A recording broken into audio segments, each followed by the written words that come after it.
Jean Glavany.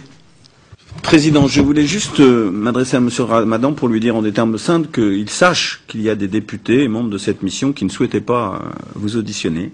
Et je voudrais vous dire en quelques mots simples et aussi courtois que possible pourquoi. Tout simplement parce que la somme de vos doubles discours, qu'elle faisait allusion gentiment Éric Raoult à l'instant, d'un certain nombre de contre-vérités, de falsifications et de manipulations, est telle que votre crédibilité en France et en Europe, je pense, est très sérieusement en perte de vitesse et qu'il y a de moins en moins de gens qui, pour vous accorder quelques crédits intellectuels, que ce soit votre seul talent, s'il y en a un, est effectivement d'enrober d'un discours enjôleur des points qui sont positions plus fondamentalistes et plus inacceptables.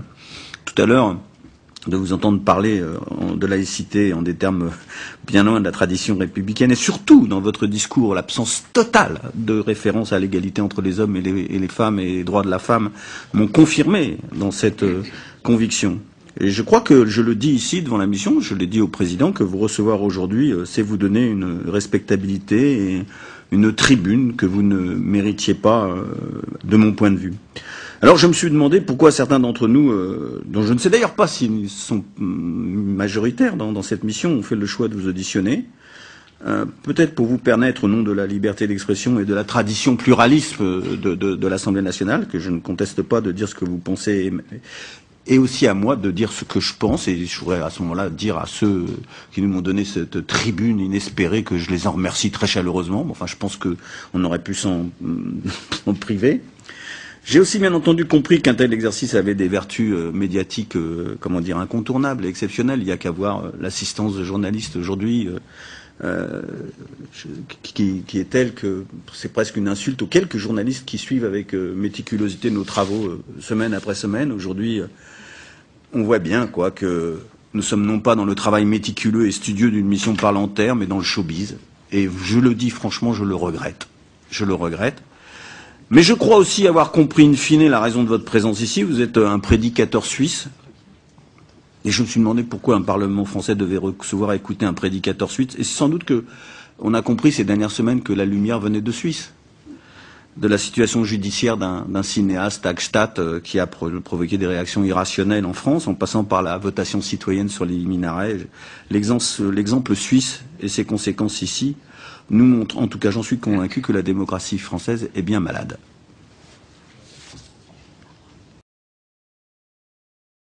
Donc, pour aller vite, monsieur,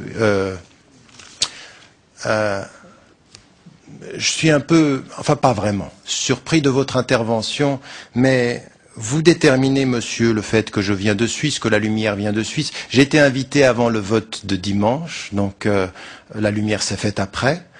Si c'est cette lumière que vous perceviez, et de dire la falsification de mes citations, j'aimerais bien savoir, monsieur, au bout du compte, combien de mes ouvrages vous avez lus et combien de mes interventions vous avez suivies. Monsieur, celui qui est en face de vous aujourd'hui n'est pas un prédicateur islamiste suisse, c'est un professeur d'université à Oxford, dont les livres sont étudiés dans 80 universités américaines, monsieur, 80 universités américaines, mais monsieur, qui depuis les 8 dernières années a été interdit de parole dans toutes les universités françaises. Posez-vous la question de savoir où est la liberté d'expression, cher monsieur. Plutôt que de me dire que j'ai un double discours, il faudrait savoir si la France est en train de perdre ses valeurs d'ouverture dans le débat critique. Et votre façon de réagir à mon intervention n'est pas du tout une façon de réagir à un débat critique, c'est un jugement sur la personne et non pas un débat et une confrontation sur les idées. Donc je réponds, cher monsieur, à votre intervention que j'espère, non, que la lumière, cette dernière lumière ne viendra pas de Suisse, qu'il y aura vraiment un véritable réveil. Vous savez ce que j'espère pour la France, monsieur, parce qu'on m'a posé la question de savoir un jour si j'aimais la France. J'aime la France de sa tradition et de ses valeurs quand elle est en cohérence avec elle-même, mais non pas pour un discours qui trahit ses valeurs au nom de simplifications comme celle que je viens d'entendre. Votre jugement sur la personne m'impose de ne même pas vous répondre, parce que je ne considère que c'est insultant ce que vous venez de dire.